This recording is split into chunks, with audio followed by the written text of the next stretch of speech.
Hello, and welcome to another episode of Homeschool Moms Unfiltered. I'm your host, Amanda, and my awesome co-host is... Hello, I'm Megan. Hey.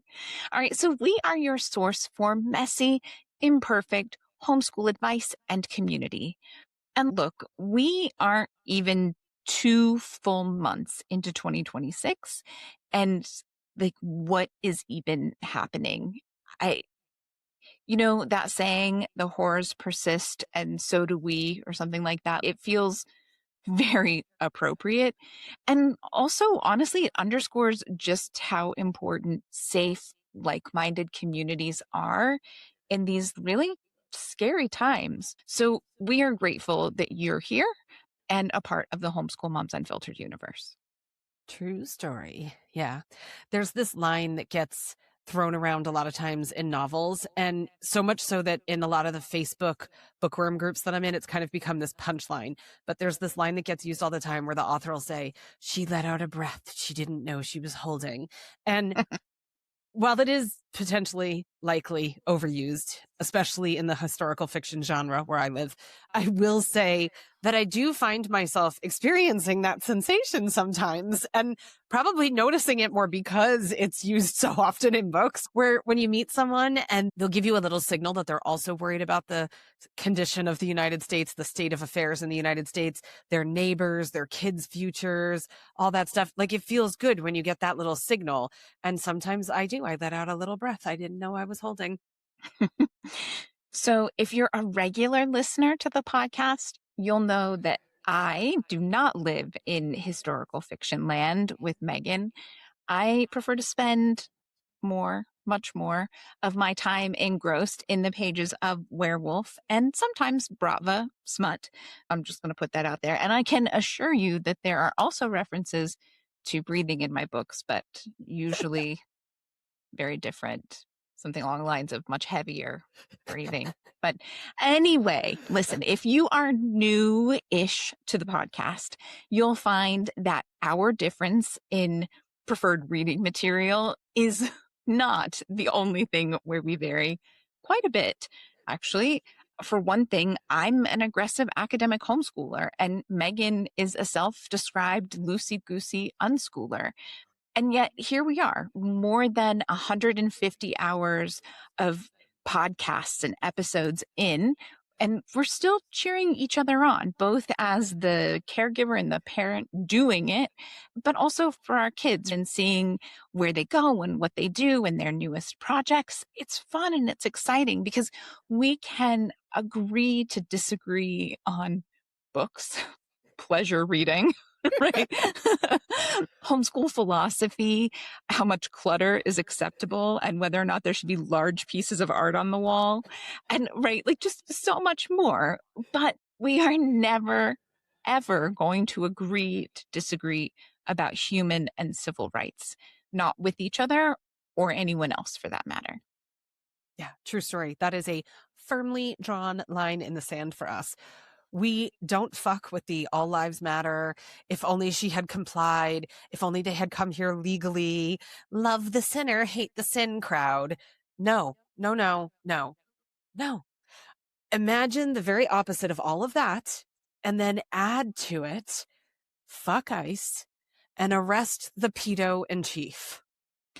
Yeah, I mean, and all of his freaking pedophile buddies, Republicans, Dems, all of them. Like, I'm so tired of conservatives being like, yeah, well, Bill Clinton, like, okay, fine. Like, have him, like, have any of them. I don't, Bill Gates, unfortunate, not a big surprise necessarily, but unfortunate, like, whatever. You don't get to do that. Let's have a true, honest investigation and take care of the shit instead of being like, well, we can't take care of all of them because if we do, the entire system will collapse. And whatever will America do? Bring it on. Bring it on. We'll start over again, right? Yeah. So that's just a tiny glimpse into how we feel about humanity at large and the state of the world right now. But you might be in the right place if you're feeling similarly. Yeah, Yep. I will never tire of that Instagram audio that just repeatedly says, you don't get to talk about what's illegal when you voted for a felon. It's not complicated. Yeah. There are definitely things in life that are complicated. There are things in homeschooling that are complicated. But this one, it's just not complicated. It's a pretty easy one. Yeah, exactly. So settle in, relax as much as you can when the world is crumbling around you, because we are going to be talking today about how to homeschool civic-minded and critical thinking kids, which right now we need them more than ever, and it's also harder than ever. So super duper important, because the after effects of this mess is going to go on for a long, long time. My genre of reading this year, I'm extending. You'll laugh when I say I'm extending outside of World War II, because I'm really only extending to like 1946. Oh boy. The big jump, right? Big jump. But a lot of it is into the aftermath of the war. And I'm like, okay, I'm kind of preparing for the next step. I mean, I already know how democracy was dismantled in Germany innately from everything that I've read and studied and all this kind of stuff. And I'm like, now I'm like, what's going to happen after? Because we're already in the other part now. So what happens after? And so now it's like hunting down war criminals and holding them accountable and all that kind of stuff. And that's kind of my 2026 genre of reading has a lot of that going on. But our kids are going to be dealing with the mess of this for years and years and years to come, in the same way that people in Europe dealt with the after effects of this global upheaval and catastrophic event for so many years to come. It's going to go into their adult lives, and they're going to need incredible critical thinking skills, a strong understanding of civics to help us put ourselves back on our axis. But also because so many of us right now feel so helpless, that today we're going to be talking about specific things that we can do in our homeschool life to empower our kids to be change makers, empathetic neighbors, proactive citizens. It's not necessarily always going to be big steps, but doing something feels better than doing nothing oftentimes. And our kids are probably feeling that too. So the more we can engage them, the better. But yeah, but first we begin all of our episodes with a weekly recap. It's part of our anti-influencer, we are real people, relax, get to know us kind of vibe. So how's your week been, Amanda? What you been up to? Yeah, so homeschool has mostly been okay, except for the fact that the kid lost another textbook this week. And like, look, I try really hard to be understanding. I get that there's neurodivergence going on, and we have flexibility with where you read and study.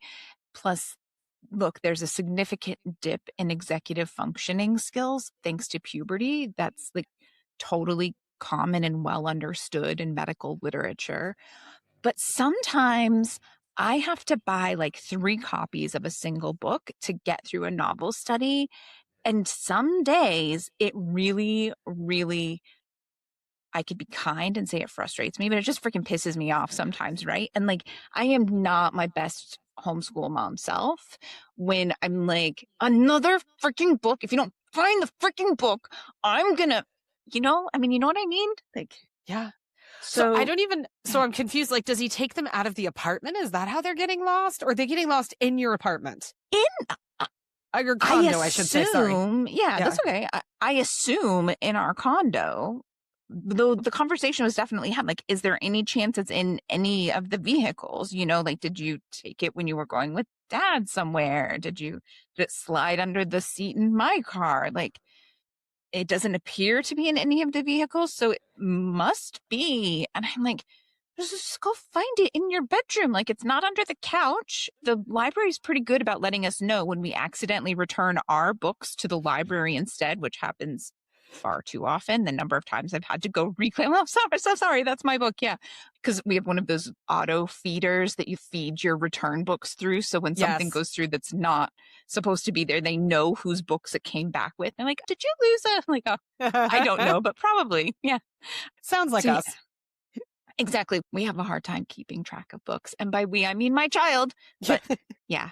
So I'm laughing at the idea of a book getting lost in your car, because if you aren't aware, Amanda drives a smart car. And I'm like, how could you lose anything more than like a paperclip inside a smart car? Yeah. Yeah. You're driving around with a pea-sized shoe from a Richard Scarry book. You've got like a shoe on wheels, and your kid's losing stuff in the car.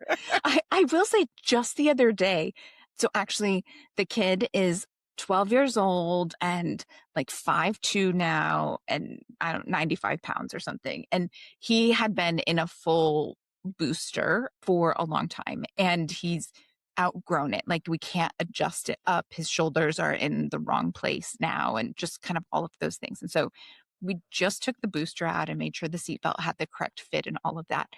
But in doing that, we adjusted the seat a little, and he pulled out a piece of artwork yesterday and was like, "Hey, look, I made this like 2.5 years ago from the smart card." I was like, "Oh, look at that."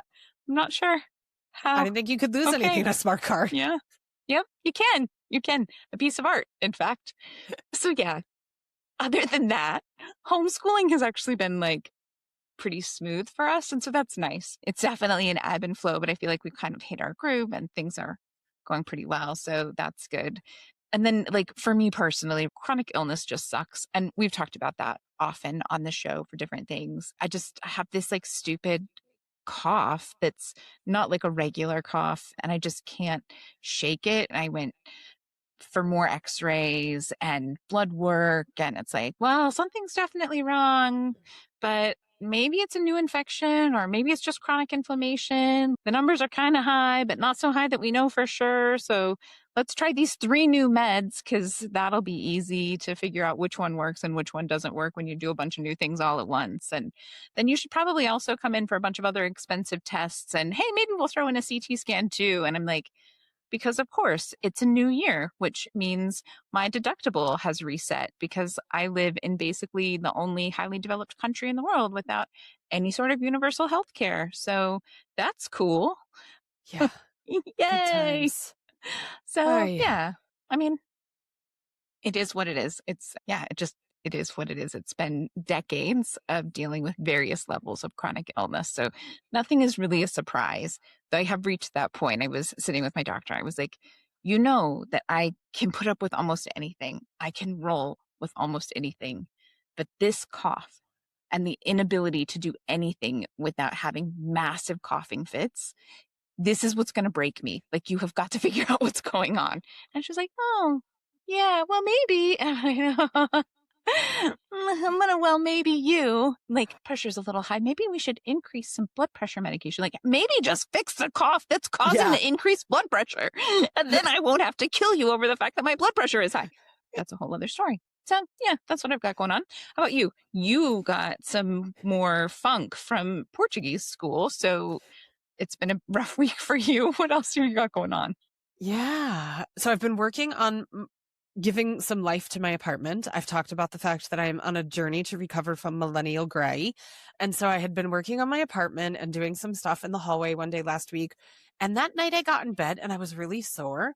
And but I had been painting. I had painted the hallway before. I was just doing some hand painting stuff. I was hand painting some frames on a gallery wall and stuff like that. So like decorative painting, not roller painting. And I was like, maybe my body was more tense because it was different type of painting. And so maybe my muscles were holding different tension. I'm like, oh, whatever. The next day I woke up still really sore. I'm like, okay. By the end of that day, I was like, this is not from painting. I have the plague. And so then I realized, and my daughter had been sick for like a week and I hadn't gotten it. None of us had. And now that has changed. We all have it. So I was saying, like, we live on the top floor of our apartment building, and the people below us, I'm like, they probably feel like they're in like a Dickensian era workhouse, because the hacking and the coughing is like constant. And I'm like, I'm so sorry. Right. But I had like 2 or 3 days where I just like could not get out of bed, wake up in a puddle from fever sweats. And I did have a dream that and you know who I'm referring to, that he died during one of my fever sweat nights where my sleep was like really disjointed and stressful and whatever. And then I woke up and I Googled it because it felt really real. And then I was like, for fuck's sake. So that was probably the worst part of being sick, was the fact that that wasn't true. But I just see it now. You're going to send like a card to your downstairs neighbors that are like, we do not have tuberculosis. COVID maybe, but not tuberculosis. Exactly. And it's all Astrid's fault because she keeps bringing it home from Portuguese school. So, but I'm like, but she's doing great with Portuguese, by the way. So, You win some, you lose some. Exactly. So, but yeah, I finished like one whole wall in the hallway. I shared pictures on Patreon. If you're on Patreon, it's in one of the chats. It is the very opposite of millennial gray. I'm having a very good time with like color and flowers and artwork and all kinds of stuff. So I'm having a good time. My kids are a little shell shocked because they've only lived in millennial gray and they're like, what is happening here? And I'm like, I'm recovering. So yeah, so that's that. It's still raining. If you're not familiar, Portugal is what we would call in the US a state of disaster, right? Is that what they call it? What I do they think call it? maybe. State of emergency, Yeah, right? just state of That's emergency, I think. okay, perfect. I like forgot already what the terminology is. So here's Portugal, same concept, has been declared a catastrophic zone. And basically we had the equivalent of 3 named hurricanes back to back to back in a span of like about 3 weeks, maybe 4 weeks, which was fun. There was a dike that broke in Coimbra, which is like not that far from us. It's the distance between like Miami and Fort Lauderdale, like us to them. And so, I mean, the flooding is just unreal and like the damage and people have lost everything. And I mean, it's awful. So we are the top floor of our apartment building and the roof took damage during one of the first storms. And so we have some nice water features that have been coming through our kitchen. But the problem has been it won't stop raining. It has been raining for like over 3 weeks straight. And so nobody can get up on the roof to really do any major repairs. They've kind of come to band-aid the situation. Our landlord is amazing. Like, I mean, they send up more towels, like whatever we need. They're like, we're here to help, you know, but like the tarp won't stay, but here's 10 more towels. Good yeah. luck. Exactly. But even when there is like one afternoon where it stops raining for a few hours, there's so many buildings that are damaged at this point that to try to get somebody here in like a 4-hour span that it's not raining is like, they're like, we promise you as soon as the rain's out. I'm like, no, I know they're great. You know, so, you know, I wake up in the morning and it's always in the kitchen. So I like open the kitchen door with some trepidation. And the other day I opened it and sure enough, there's like 5 spots that are leaking in the kitchen. So there's like buckets and towels and all that. But I did send a picture to Amanda the other day because there's towels on the floor and now our dog lays on the towels and she's like, this room needed rugs. Thank you. It was never really comfortable for me just laying on the tile floor. So I really appreciate the addition of these rugs. I'm pretty sure she thinks they're there just for her. And now I'm like, great, when they fix the roof and we don't have towels on the floor in the kitchen anymore, I'm going to need to put a rug somewhere in the kitchen because otherwise she's going to think that she had a perk and now it's been taken away. Yeah. So but yeah, it could be worse. I mean, so many people have lost so much stuff that like I will mop up our kitchen and move on. It's okay. So yeah, so that's that. But you know, I could be worse. I'm feeling a little bit better. So it is what it is. But yeah, so all right, let's talk homeschooling during the clusterfuck that is 2026. And it's only February. So buckle up, people, buckle up. So if you're listening to us and the value statement that we shared a little while ago at the beginning of our episode didn't scare you off, then we likely don't need to tell you why this topic is important for us to be covering right now. But everyone is on their own journey. And we know we have listeners who are unpacking closed upbringings, religious trauma, all kinds of stuff. So to be clear, this is important because we are not raising kids for this moment. We are raising adults who will inherit the consequences of this moment. And I'm not sure any of us dreamed of passing this mess onto our kids when we dreamed of becoming parents. Well, yeah, like we said, not even 2 full months into the year yet. And the political whiplash and emotional toll is enough to overwhelm most people. So if you are bopping between doom scrolling and rage spiraling, you're not alone. If things that normally you could be like, oh, okay, whatever, the internet is dumb, are setting you off on the like, I have to rant about this, you are not alone. Poor Megan gets so many messages from me. They're like, I just need to rant about this. If you have been tempted to crawl into a bubble and come out in a few years, we don't blame you. I think a lot of people are really tempted by that idea. But the unfortunate reality is neither ends of those extremes will prepare our kids to take their place in the world. And so that's what we're going to talk about today. What will actually help prepare them?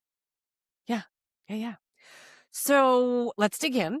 Before we kick off our first topic, just a reminder, like and subscribe. And if you're feeling really kind, leave us a review. Not only does it ensure that you'll never miss an episode, but it feeds the evil algorithms that run our world and helps other secular and progressive homeschoolers find us. So when they find us, they can hop right into this conversation about critical thinking. Let's do it. Yeah. This past weekend, from the time that we were recording this, was the Super Bowl and the nuclear meltdown. over Bad Bunny was enough for many of us to realize the lack of critical thinking skills present in our country today.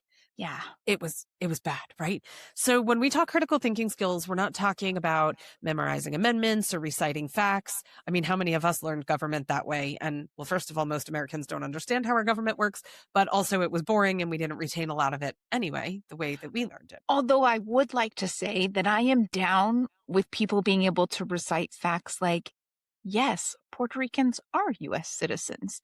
I feel like that's a fact that maybe we should know. I'm just going to Yeah. put that out there. Could have made things a little smoother around here in the last couple of weeks. Yeah. Oh gosh, but critical thinking goes so much deeper than just knowing facts. I mean, we're not saying don't teach your kids facts. They need facts too. They should know what our government documents say. They should know the branches of our government. They should know all that stuff, right? But we're talking about going beyond that into things like how to identify bias, distinguishing fact versus opinion. Hello, Fox News. I mean, they literally showed up to defend themselves in court and said, we are not a news organization. This is entertainment. And people are like, everything they say is the absolute truth, right? So the ability to differentiate those two things would be great. Understanding how systems work, various systems in government and society, recognizing propaganda, which, hello, in our How Democracies Fall unit, we have a whole section on propaganda. Go check it out. There's a link in our show notes.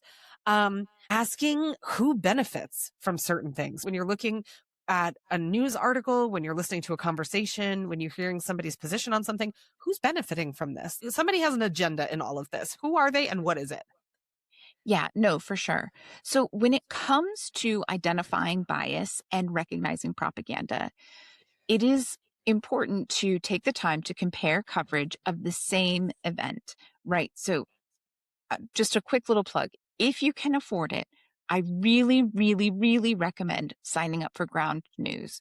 I feel like most of your like more politically outspoken social media personalities have affiliate links with discounts for Ground News. So definitely go look at that if you're thinking about doing it. We aren't famous enough to have one, but I got mine from Under the Desk News as a way to Love like them. support. Yeah, right. Like Yeah. the incredible work that they're doing and like, oh, here's a little, because that's what affiliate links do. It just gives them a little bit of like, here's some extra. So anyway, Ground News, it's great because it quickly shows you who is covering what and if one side of the political spectrum is failing to cover something entirely. There was something I was recently looking at where there were, I don't know, 20 some things being covered by the left and the right had covered it like 3 news sources had covered it. It's really good at being able to show you like right away. And then it also will show you the different sources with info on whether or not it's high factuality, mixed factuality, barely factual at all. And then some levels of membership will even show you how the news sources are funded, which these days, with everything that's going on in the US, can be a really important piece and a really helpful thing to be able to educate your kids on, an easy way to work on talking about those things. And here's just a really quick random tip for that if you're interested. I paid for one subscription. I put the app on my phone and then I used the browser on my kiddo's laptop to sign in. So now with one subscription, we're both able to look at it because you can have it on an app and on a browser. And so a way to help, if it's because I think it's a great resource, but it's not necessarily cheap. So just keep that in mind. Now, if you can't swing the cost of the subscription right now, or maybe you're like me and you truly can't manage one more random app, service, or platform, I get it, right? Just take the time to look at various sources and make sure that they run the spectrum. So, some things you might look at anything that's from AP News, Reuters, an international source or two, like maybe The Guardian, the Financial Times, the BBC, or the Toronto Star. Those are all rated high factuality. Their opinion pieces are mostly going to lean a little bit more liberal, but their actual reporting and investigative work is all considered really centered and lacking in bias and things like that. Now, the other side of that is you do need to go look at the other far end of the spectrum. So, Fox, if you can stomach it for the sake of your kids' education, I will say keep in mind that Fox, in its printed news stuff, actually is better than Fox, the TV stuff.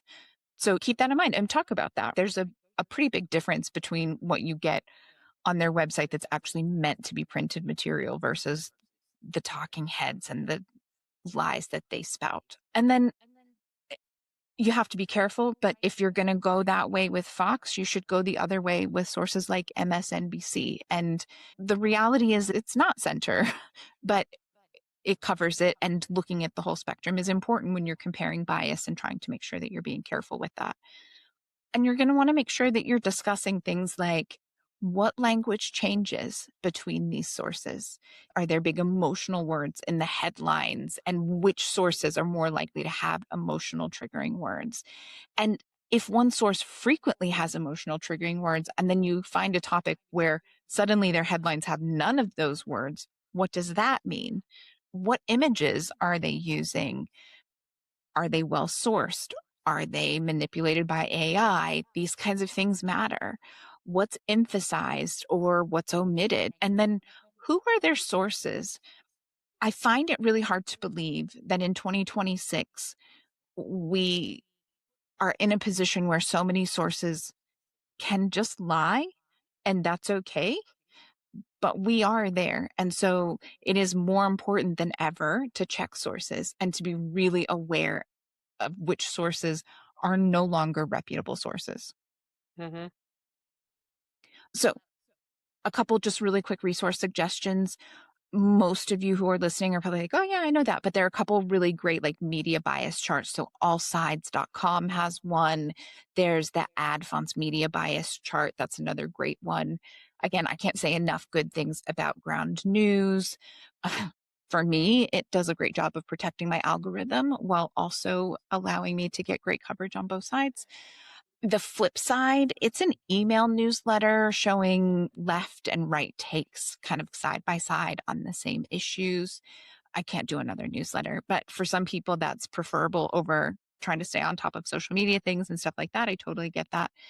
And if you want something along the lines of curriculum or just a few lessons to go along with this, the Hearth and Story Level 6 Brain Food does have several lessons about media literacy, news, spotting bias, and just all of those kind of things. So it can be really helpful for extending conversation. Or if you're just one of those, like, I really want to do this, and these all make sense, but I don't really know how to even get started. I think the Hearth and Story individual units, I think they're like $8 or something. It's a really affordable way to get it, and you can just use it to help get you going on how you're going to start the conversation. Yeah. I'll add to All Sides. I'm not on Ground News, but allsides.com has a similar vibe, probably not as robust as Ground News because it's free, but it does have where it'll have the same news story and then it'll have a left, right, and center underneath it. So you can compare all three and it's a free website. So if you're not able to get your hands on Ground News right now, that might be something to explore in addition to the media bias chart is like it does give you a spectrum of news over there. So yeah. Nice. The other thing that we can and should be exploring if we want to raise critical thinking kiddos who are going to help us fix this disaster, right? Throughout their many years into adulthood, are logical fallacies with our kids. So what do we mean by that? What even is a logical fallacy? So a logical fallacy is an error in reasoning that renders an argument invalid, unsound, or weak. These flaws in logic often appear persuasive, but are based on irrelevant points, faulty evidence, or incorrect assumptions, frequently used to mislead or manipulate. They can be unintentional mistakes or intentional deceptive tactics. Yesterday was the Pam Bondi testimony where she just randomly was like, the Dow is at 50,000, just randomly threw out like random numbers when she was drowning. And I was like, oh, you don't mean irrelevant points that have nothing to do with anything, do you? So yeah, some examples of some of these things, something like the straw man argument, where you're misrepresenting someone's argument in order to make it easier to attack. So instead of responding to what the person actually said, you build a weaker, more exaggerated version of it and then knock it down because you're so smart and your argument is so much better, right? So the basic formula behind this is like, you're saying X, so you must believe ridiculous Y, right? In the real world, it would sound like, hey, I think we should have common sense background checks for gun purchases. And my counterpoint person would say, oh, so you want to confiscate everyone's guns and abolish the Second Amendment? And it's like, in no way, shape, or form is that what I said. So that is a straw man. My original argument was distorted in order to knock it down. And so you can teach kids to spot it by saying, did the response actually address the original point or change the original point, and start having these conversations with your kiddos? Yeah, for sure. Another one, which we see a lot these days, is whataboutisms. So the definition of that is responding to criticism by bringing up a different issue to deflect attention. Instead of addressing the concern, the person says, like, well, what about, right? It's a distraction tactic. I don't think you can be on the internet right now and not have seen this everywhere. So an example would be the first person says, like, this policy harms immigrants. And then the other person's like, well, yeah, but what about all of the crime in big cities? It's so much higher there. And you're like, I, what, how did we, how did we even get there? Okay. So again, if you're working on helping your kids spot this, you're going to want to ask those same kinds of questions. Did they answer the question? Or did they change the subject entirely? Did they try to completely redirect the conversation to something that they felt like they had better arguments to support? There's actually a comment on one of our social media posts about, I think it's on one of our resistance posts about immigration or something like that. And somebody was like, what about when Obama did it? And so like, I can't wait until this episode is live, because I'm totally going to take the link and be like, hey, we talked about logical fallacies here. You might find it helpful. Yeah. Yeah. At point this in the episode, we talk about whataboutism. Maybe go give it a listen. I might even make a clip just for him and upload it right under his comment. Might see how much time I have in editing. It might have to happen. Yeah. Yeah. How petty you're feeling that day. It's okay. Yeah, that basically. Yeah. All right. Here's one that we discussed in our last two episodes, actually, when we were talking about homeschool regulations and oversight, which is the slippery slope argument. And how many times have we gotten that in the comments when we posted, hey, we just did this episode? Well, it's a slippery slope. Well, did you listen to the episode? Because we specifically addressed that in the episode. So I would suggest listening to the episode. But, right, the slippery slope argument is basically claiming that one tiny step will inevitably lead to extreme catastrophic outcomes without evidence that those steps are connected or likely. So if we allow X, soon we'll have Y, and it'll be total chaos. If we allow students to redo assignments, next they'll expect to redo tests. Then deadlines won't matter. Then the whole system will collapse. Okay. So it's this assumption that there's this horrendous chain reaction that's bound to happen, even though there's no proof of that. So we could talk to our kids with things like, is there actual evidence to support this chain of events happening? Or is there maybe some fear stoking going on here? Yeah. Another one, I'll cover this one because we all know how much Megan absolutely loved learning Latin back in the day. True story. But that's the logical fallacy that's called ad hominem. So this is the idea of attacking the person instead of the argument. And again, we're seeing a lot of this one these days as well. And we're covering logical fallacies because we're seeing a lot of them these days. Instead of refuting the claim, you insult or undermine the speaker. So the formula is like, you're wrong because you're, and then you insert an insult about the person. And in a real world example, like you just can't trust her opinion on taxes. She's a liberal. Like, oh, okay, well, because you're liberal, you don't know how taxes work, or so, right. It's just this idea, generally speaking, whether the person is flawed or not doesn't determine whether their argument is valid. There are a whole lot of other things that you need to take into consideration, not just whatever interesting insult someone threw out. And so, again, it's a pretty easy kind of question that you're having with your kiddos. You're discussing, did they respond to the idea, or did they immediately attack the person so they could avoid discussing the actual issue? Okay, so that's like a quick overview of some logical fallacies. If you want to do more and you would like a couple resources, we're always here with the resources. So a couple that you could start with, you can check out yourlogicalfallaciesIs.com. It's a long one and I'm not going to spell it out because you're never going to actually write it down while you're listening, and that's okay. Go search it. It'll come up. It's not that hard to find. It's stands on its own. But all of their resources are free. There are some things that you can buy or you can go deeper with if you want, but they have tons and tons of printable activities and different things you can use to expand on this.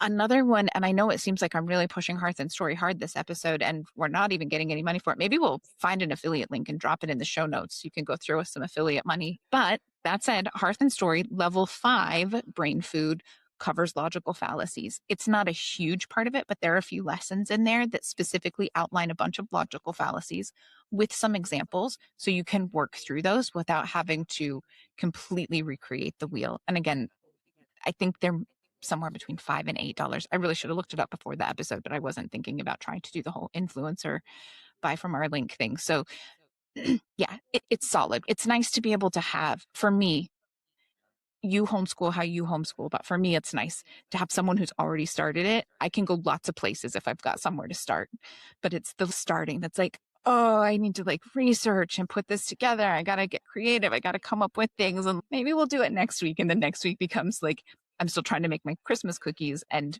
Valentine's Day is past. So they're not Valentine's Day cookies. It feels a little weird calling them Easter cookies. Maybe they'll just be like spring break cookies. At this point, I don't really know, but I'm going to make my grandma's Christmas cookies eventually. It's the same way for me when I have to make things from scratch. Yeah. Schooling wise, too. It's true. I totally get that. Yeah. All right. Excellent. So we've got some other stuff to talk about. Real quick before we continue on, we would love to invite you to join our Patreon community. There is everything from a free hangout over at Patreon all the way up to what we call our all access membership that gives you a whole bunch of live meetings every month and a unit study and book club and chats that go on throughout the week and all sorts of stuff. There's everything from free to that. There's a thanks for the podcast. Here's $5 a month. And it's just kind of like a tip jar that recurs every month. There's just book club. If you want to just join us twice a month for book club, come join us for book club. It's all there. Our meetings are not big over there, and we have homeschool Q&As over there. So we talk about homeschooling neurodivergent kids. We have a social, we have a Q&A that's just general homeschool discussion. And the meetings are not large. Even though we have a fairly large community, people are busy. So not everybody shows up to every single meeting. So sometimes you'll come and it'll be 3 or 4 people. And we've had people show up with a literal list of questions. And we're like, come on, let's do it. Fire away. What's the first one? And it's funny because sometimes people, when they're new, they'll come and be like, oh, I figured it was going to be so big, I'd never even get to ask a question. We're like, no, it's not like that. It's small and it's cozy and people are nice. And it's just... It's true. I will say that's for the most part, though it is kind of like New Year's resolutions and the gym in January. Every once in a while, you'll show up to a meeting where there's like a dozen plus people, and it's a little hard to get to everyone's questions and all of the questions they bring. But for the most part, yeah, we're sure. the rest of the year, not January at the gym. True story. And we suck at ending on time. So we pretty much get to everybody's questions anyway. So... yeah. So come join us. There's a link and a coupon code in the show notes. Come join us. It's a great environment. And like I said, it's free. Amanda puts out a newsletter every single month that gives you even more depth than the podcast and all kinds of stuff. So it's a good time. Come hang out with us. We'd love to welcome you. Okay. The other thing we need to arm our kids with is rock solid information on how the government is designed and functioned. If you have ever talked to somebody who has taken the citizenship test that came from another country and has taken the U.S. citizenship test, most Americans can't answer the questions that are on the test that you have to take to become a citizen of our country. My mother-in-law took it and I was reading through the book. I was like, holy macaroni. I can't even believe how in-depth this test is. So last week, when we were talking about the need for homeschool regulations, we talked about Generation Joshua, which is a scary as hell IBLP initiative, which is the Institute for Basic Life Principles, run by Bill Gothard. And it's like, think Duggars, okay? IBLP equals Duggar. That's basically what it is. They were very high up in the IBLP organization. They still are. So anyway, they had this organization to seed our government with conservative thinking candidates, starting by teaching these kids civics from a very, very, very young age. And it was a long game, and they did it really well, unfortunately. So they were taking civics classes to prepare. And our kids also need to understand how a bill gets passed, the branches of the government, so much more. They need to understand what federalism actually means. They need to understand what executive orders can and cannot do, how laws actually move through Congress, what the Supreme Court can't enforce without the other branches, all of this stuff becomes super duper important. So resources, we're not just going to be like, go teach these things. And you're like, I never learned these things, or I totally forgot them. How the hell am I supposed to do that? Okay, we've got you covered. Don't stress. You've got iCivics online. It is a free resource. There might be a couple of paid things you have to unlock, but it's not much, if anything. And so you don't necessarily even have to unlock those things. You can totally use it as a free resource. It's online. Amazing. You've got Crash Course on Government and Politics. That's available online that you can use with your kids. The local city council live streams, they're usually on PBS in your local area, or maybe on their website. They might be live streaming them on their website or their social media channels. You can attend a city council meeting if possible, if it's anywhere near you. Write a letter to a representative, track a bill. All of these things are available to you to get your kids into that civic-minded thought process. It doesn't just have to be showing up to a No Kings protest with a cool sign, or at least it shouldn't be just that thing. It should be a more well-rounded approach if we want them to take their place in society as functioning adults. Yeah, for sure. And I mean, we have had great luck with iCivics and amazing access. Several seasons ago, I talked about how we actually got to my kiddo, I say my kiddo got to sign up and attend a talk with an actual Supreme Court justice. And I sat at the side and like totally geeked out over the fact that we were doing this. And he did not realize the significance or the magnitude of it. But that was done through iCivics. They do some really great things. And then they have lots of great resources and stuff like that too. So yeah, for sure that. And again, it's that thing. Maybe you learned this stuff in school. Maybe you didn't. Maybe you learned it and you just don't remember it. Maybe you went to a crap school that really didn't bother to teach you most of this stuff. Maybe you grew up in a family that was like, we don't do politics. It is okay. You can learn along with your child. We talk so often about the fact that the vast majority of us need to learn history right along with our kiddos, because the history that we were taught in public school or in brick and mortar school was very whitewashed. It was very one-sided. It was very Eurocentric. It had a lot of issues. And so we can and we should and we do learn history right along with our kiddos. You can do the exact same with civics and how to get involved and how government's supposed to work.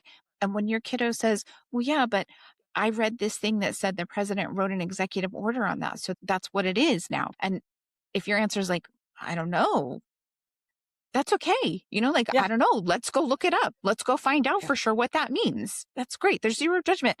In fact, there's positive judgment because when you're the one that's like, I don't know, let's go look at, you are showing those like foundational skills of like, Yeah. hey, grownups don't know everything. And this is what you do when you don't know something. You don't lie about it. You don't make up an answer. You go find the answer. Mm-hmm. Done and done. Yeah. Okay. So I think you're picking up what we're putting down here, but it is important to teach history and the historic parallels from a fact-based place. So we don't want to be saying, like, we're Nazi Germany. Look, I get that it feels like it. I get that there are an enormous number of parallels. But the important part is that you're really going and looking at what were the early things that happened, what started in the 1920s and the early 1930s, the Nazi Germany and all of those things. What are those early warning signs in history? We've talked about it before, but we spent a lot of time putting together original propaganda images and quotes from speeches, and then finding comparable images that have been put out by the federal government and quotes from leaders. And we included those in an activity in our How Democracies Fall unit study, because again, for a lot of people, myself included, it's easier to have a starting place. And it's there. If you'd prefer to put it together and you want to make your own unit study from scratch, by all means, the internet is there. You go on with your bad self. Just be careful. Make sure you protect your own mental health in the process. Times are hard. It is tricky. Like, yeah, just protect your mental health if you decide to do it all on your own. Yeah, because I'm going to put it out there. Amanda's not the one who scoured the Department of Homeland Security social media pages to get those images for you. Okay? Okay. No, no, I was not. And Amanda's like, hell no. I've saved a few things from their Instagram feed because people don't believe the awful things that they are publicly putting out there. And so I have gone and saved a few specifically so I could share it with people. But I don't want to, I don't, I No, because can't, I'm I still can't. getting them months later now in my feed where they're like, she loves the Department of Homeland Security. And I'm like, okay, the unit study's amazing. At least the unit study came out great. It was worth it. Well, I mean, and it's just that I am not in a place where I can be constantly bombarded with stuff from the Department of Homeland Security because it threatens my family. I'm here. And so, again, protect your peace. There's you have to, we have to fight. We have to resist. There are things we need to do, but you also have to protect your peace because if you're not doing that, then eventually you're not going to be able to fight or resist either. And that's not a good solution. True either. story. So, all right. We do see and hear a lot of people saying things like, it's never been this bad before, or this isn't the America I know. But it has been this bad before. The US, and honestly, probably every other country around the world, has perpetuated some truly heinous stuff throughout history. And we have to be honest about that. So we're going to throw out a few additional topics you can research that can really help show the fact that this isn't new. Just because it might feel new for especially the really privileged white folks out there, this stuff isn't new, especially not in the US. Some things you might want to research: McCarthyism and the persecution of left wing individuals and the restriction of dissent. Japanese internment. Look, this was not that long ago. There are absolutely still people alive today who lived through Japanese internment. It was a time when the US government forcefully rounded up and imprisoned Japanese American citizens and legal US Japanese residents in truly awful conditions. They took away their businesses, their homes, their land, and they never gave them back when they were eventually like, oops, sorry about that. And so, look, the thing is, we were not taught about this very much. If you are an American and you're listening to this, or even if you're not in the US and you're listening and you're like, wow, I didn't realize that in recent history where people are still alive to know this, like the US did that to citizens and legal residents. That's crazy. That's okay. You are so not alone. There's tons of information out there. Again, we have a unit study on it. If that's something, you should totally go check it out. You're welcome to go do the research on your own. There's lots out there. It's important to cover and really think about, especially given what's going on right now. Redlining is something else you should totally look into. Structural racism is real. And if we ignore the history of it, we can't fully address structural and systemic racism. And so, really looking into redlining and what that looks like, and that in many ways ties directly into voting rights. This is a great time to be learning about voting rights because we have the proposed SAVE Act that has gotten much further than any of us hoped it would. But if you are going to be researching the proposed SAVE Act, you should absolutely also be looking at the history of voting rights, who got what and when. If you're following along, you're not going to be surprised to hear that there was a whole lot of sexism and racism involved in the movement, in the effort to get the right to vote, both back then and now. So you can use a unit study. Hint, hint, we have one of those too. But it's important, right, to look at the history of the struggle for the right to vote.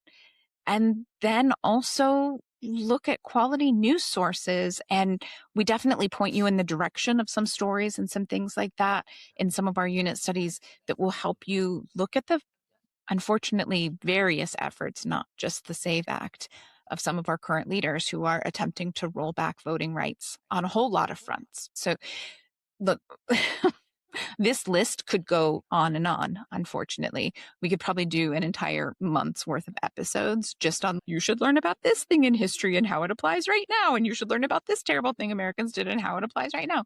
But we'll generally leave it at that for now. There's some good jumping off points.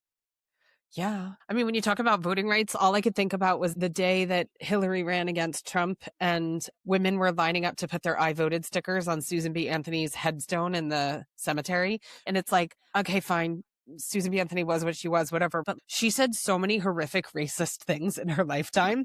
But because we never got that part of history, everybody was like, I'm going to go to Susan B. Anthony's gravestone today and this, that, and the other thing. And I'm like, okay. I mean, there's a thing on the Susan B. Anthony Foundation website that's literally a whole page that was like, or at least it was a couple of years ago. I don't know if it's still there.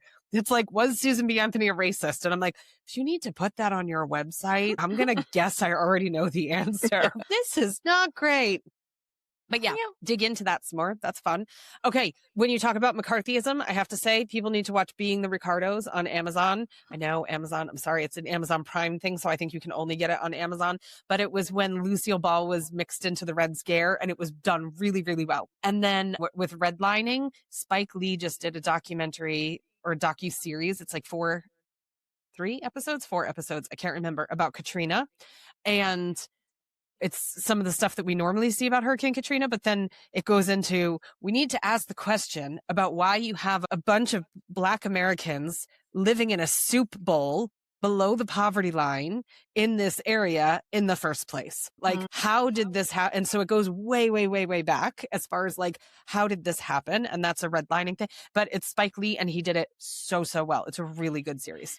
Can we just stop and take a quick minute? Did you ever think that as a grown-up, you were going to be like, we should totally watch more Spike Lee stuff? Like, no. We should sit down with our kids and watch more Spike Lee stuff. That will be really important to our homeschool journey. That was not on my bingo card. No, but I mean, that's the thing. Tyler Perry and Spike Lee are teaching me more about Black history than I ever learned in school, right? And I'm like, I appreciate them doing it and they're doing a really good job of it and all of this, but why is this their job? Why is this no one else's job to be doing? I mean, they can do it too, obviously, and contribute their voice and their talent and their story, but they're the only ones telling these stories in a lot of cases. It's like, how is that happening? So yeah. Anyway, I couldn't agree with you more, though, on so many of the things that you just said, right? But yeah, if you don't know some of these terms and ideas, it's totally okay. Learn alongside your kids. I mean, so many of us were raised with, we don't talk about politics. It's up there with religion and money. Oh, taboo, can't talk about that. Let's not ruffle feathers. So a lot of us weren't raised in this way, and this is uncharted territory for us. But trust us, we'd rather stumble through it together with our kids than avoid it altogether. So instead of we don't talk about politics, maybe it's more like we talk politics with respect and evidence, because there's nothing wrong with talking about a topic that affects every single person in this country, on this planet, doing so in a way that is respectful and evidence-based. I mean, the best thing we can do for our kids is to model changing our mind when we're presented with new information. Hello. And saying, I don't know enough about that, but let's figure it out. Yeah. No, absolutely. Right. There's so much power in saying, I don't know. Let's go look that up. Let's figure that out together. And so then the last thing that we just want to quickly cover before we wrap up, and this is that thing that gets us called snowflakes by the people afraid of pronouns and Spanish, apparently. But empathy. We absolutely 100% totally disagree with that guy on a podcast who said empathy is a made up new age term that does a lot of damage. Empathy is a good thing. And being civically engaged means empathy. It means everything from making an honest effort to understand lived experience, listening to marginalized voices. It means volunteering in your community. It means learning about and participating in mutual aid. There are so many options for it. And I know we're trying to be careful with social media, but it's a great place to find out about your local, really grassroots mutual aid efforts. Again, volunteering locally with the way the economy is and with the way the government is, there are a lot of opportunities. Please look into them. Raising civic children and being a civically minded family means following grassroots organizations. It means studying immigrant stories. It means again, reading those first person accounts, whatever that might look like, whether it's docuseries, whether graphic novels or other books, there's just so much. And we have so much information at our fingertips. You can search and find first person accounts on literally anything you want to know about. And then it means creating thoughtful communities ready to engage. And yes, sometimes that engagement also means resisting. It's Hmm. an important part of being civically minded. Yeah, true story. I agree. All right, we did it. And I don't think we went too much over an hour. When we first talked about this episode, I was like, man, I don't know how we get through this whole thing in less than an hour. I'm not sure we can cover logical fallacies and news sources and media bias and getting civically involved in your local community and do it in under an hour because, well, you know us, but I think we got pretty close. Yeah, I think so. I think we did okay. All right. Well, so we have a mantra for you. Let's go ahead and do our mantra for the day. Teach them to question authority thoughtfully, challenge injustice boldly, and never confuse loudness with truth. I love Right? it. Just because they yelled at the loudest doesn't make it true. Oh, Pam Bondi, I'm gosh. looking at you. Yesterday was such a shit show. Oh my God. I can't even. So, yeah. All right, friends. Well, that was a lot of information. Please don't feel overwhelmed. Listen a second time if you need to, but you've got this and you don't have to do it all in one day. It's just a So, matter of making steps towards critical thinking and civic awareness, and your kids are going to be amazing. And happy homeschooling. yeah, you've got this. Have a great one.